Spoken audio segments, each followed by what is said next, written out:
We could have some fog for the morning commute, and then are you ready for some serious heat coming back into the forecast? We'll let you know when. Tonight, the city of Goodhue is scrambling for public safety. I'm Jennifer Hoff with the new plan that the council talked about tonight as its entire police force just quit. Then loved ones open up following a deadly mass shooting at a Minneapolis punk show. And Minnesotans with deep roots in Hawaii are showing up to help their home state, and they invite you to join them. It's obvious that Minnesotans want to help. Plus, indigenous culture and sports collide in Canada. We got a very unique culture that a lot of people don't know about, including a lot of our own people. Meet the team representing Minnesota in a big way. KARE 11 News at 10 starts now.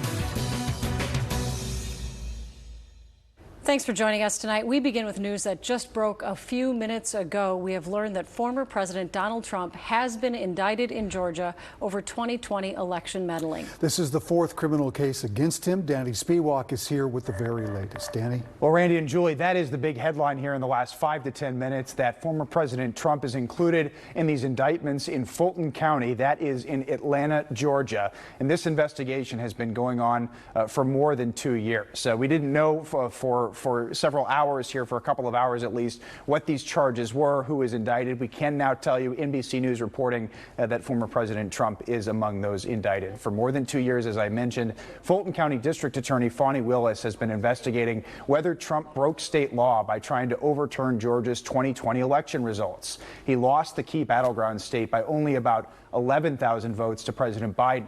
In early 2021, audio of a phone call between Trump and the Georgia Secretary of State was leaked to the public, in which Trump was heard asking the Secretary of State to, quote, find votes for him. Trump's campaign released a statement in the last couple of hours calling the DA in this case a, quote, rabid partisan, while accusing her of using this investigation to hurt his 2024 presidential chances. The former president, as you mentioned, has already been indicted 3 times since March, once on state charges in New York, plus 2 federal cases. We'll now watch what happens in Georgia and bring you any updates in the next half hour. You can also get the updates online and on Sunrise starting at 4:30. Yeah, as we mentioned, this is all just unfolding right now, so much more to come. Thank you, Danny. Let's go to the weather now. And a calm night after some much needed rain today. Just under 2 inches fell across much of the metro. Some other areas saw nearly 5 inches. And while you're going to have a dry commute tomorrow morning, it's going to be foggy. Bells of the backyard with our first look. Hey, Belle. Well, you know, all that rain did fall in many locations, so a lot of ground is saturated. With that, we do have calm winds and the temperatures dropping off, so there will be some areas with fog. Let's take a look at where that rain is right now. It is basically moving across Lake Michigan into Michigan proper and moving out of Chicago. But this is what it dropped while it was here. As you can see, a couple bullseyes, one in the northeast corner of South Dakota, and then one just north and west of the metro, where there were areas that did see up to 5 inches of rain near Annandale there as the rain continued to fall over that region and across the metro. It was a widespread, just perfect dose of rain, anywhere between 3.3 to 4.7 inches in parts of the state, and then here in the metro between 1.2 and 1.7 inches of rain fell. Now tomorrow morning, right away at sunrise, there could be some fog, but it will burn off quickly, and we have a beautiful Tuesday on track. I'll have more details in just a couple of minutes. All right, thank you, Val. Tonight, the southeastern Minnesota town of Goodhue is racing against the clock. In less than 10 days, they will be without a police force after the entire department suddenly resigned. Jennifer Hoff is live in Goodhue, where an emergency meeting was held tonight. She has the very latest. Jennifer? Randy, the council members tonight were visibly upset as they tried to figure out what to do next. The mayor even saying that she was blindsided by these resignations, but that she does plan to meet with the sheriff here in the county, at least to figure out some coverage for the short term. Motion carried to approve the agenda. A special meeting tonight in Goodhue, a small town about an hour southeast of Minneapolis, that its council confirmed lost its entire police department and now is left spinning its wheels. I was floored. Catching even the people who live here off guard. I just thought I didn't realize all of them. We're not the first, and we won't be the last. The mayor saying she was saddened to receive the resignations of all 7 of its officers, including the chief, in response to concerns over pay. We knew we were on the low side, and so we were trying very, very hard to bring those numbers up. The mayor says the city gave its officers a 5% pay increase and the chief a $13,000 raise at the beginning of the year, as the council now works to restructure its budget to compete with bigger cities. We are all devastated by this. We're trying to muddle through this and do the best we can and provide service for our community. Some 1,200 people live here. The council saying it's considering contracting with the Goodhue County Sheriff's Office for now, as its own officers will work through next week. I mean, I think we could do okay with 3, and feel protected. Our town is pretty quiet, The council agreeing it wants to rebuild its force and its future. This is a great place to live and to work, and I think we'll get them back here. It's just going to take some time and some rebuilding. There's also this, too, the mayor acknowledging that there are more than 200 police officer positions that are open all across the state.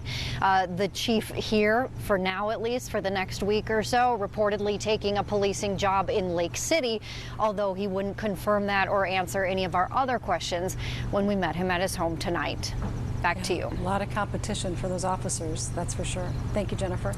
Well, tonight investigators are still looking for whomever opened fire at a backyard punk show in Minneapolis, killing 1 person and injuring 6 others. Earlier today, the medical examiner identified the victim as Nicholas Golden. His friends say he went by August. A GoFundMe for survivors has raised over $110,000. The organizer says she's not surprised by all the support. International outpouring of support from punks around the country and around the world. You can, if you read the comments in the GoFundMe, I could pull it up, but it's love from Philly, love from Southern California, my son is a punk, sending love from this mom in Wisconsin. It's just really unbelievable. Another GoFundMe has also been started for August's partner.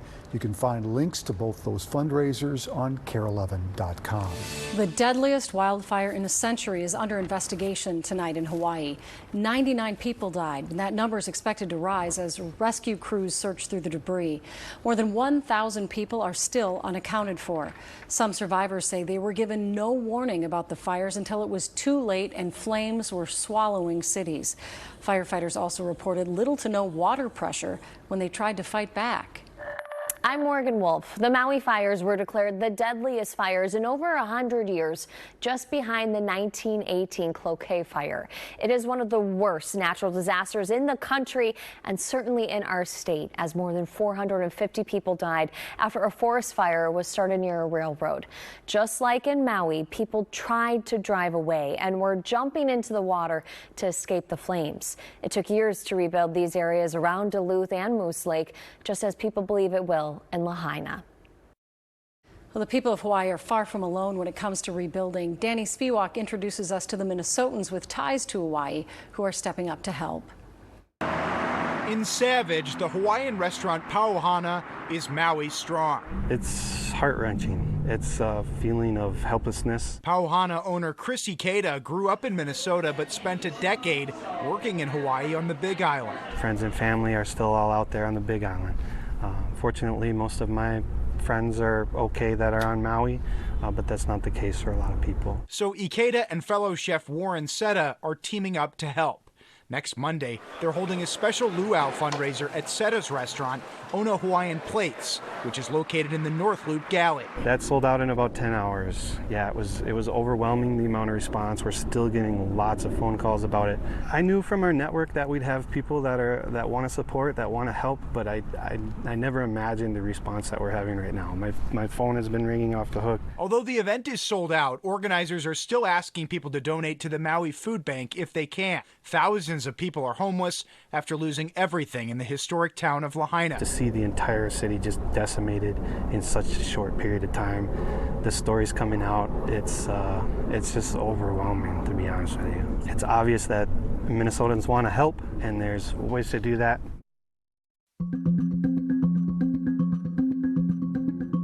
Here's a by-the-numbers look at just how much money is pouring in to help the people of Maui start the process of rebuilding.